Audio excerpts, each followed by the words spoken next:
Hello mga kasuyers, panibagong buhay, panibagong chismis. So for today's video no, so magluto ta og tinulang baboy kay nag-crave ko og tinulang baboy nga kanang lamian kay nga sabaw ba kay nag-crave jud ko tapos gibut ko na nato gulay no. So ato ang ingredients nila ano is kuan lang okra, batong og kanang cabbage og karni syempre. So upat lang na siya ha. Tapos nakaisip day ko nga butangan day na ko siya og kanang saging kay murag mas lami para mag-blend iyang lasa jud no. So kana dira na portion no, so nag-slice na ko ang nag-karnis kay man naman ko slice sa mga vegetables no. So mo na nag-add na ko kaning mga lamas, bombay, ahos og luya. So nagbutang pug kog luya kay para mawala ang langsas. Then after ato na isa lang ato ang kaldero. Kaldero yung tawag ana ipagbuot.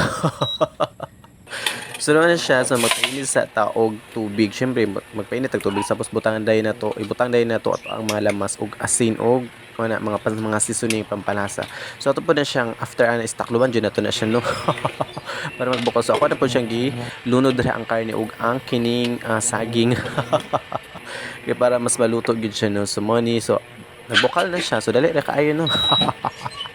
So na siya pohom nagbukal gilunod na ako ang mga vegetables no. So gusto man ako ang vegetables half cook, so ako na siya gipaiwit lang gid nako siya no. So anak ko siya gidugang kay gusto na ko crunchy. So na siya, so toyo okay na siya no. So nagbukal na gid kay siya no. So nagbukay na gid siya, nagbukal. So mo na siya, so lamian jud kayo ay nag-crave na ko kakablokan sa nagluto ko gigutom na jud ko nagakutoy na akong tiyan mo nagidirian jud ako na. So half cook naman, so na okay na. So mo na ni siya, so na rice og dayok syempre no, sila medyo kay basta na dayok no. So mo na akong gitilawan ang sabaw kay perfect di ba?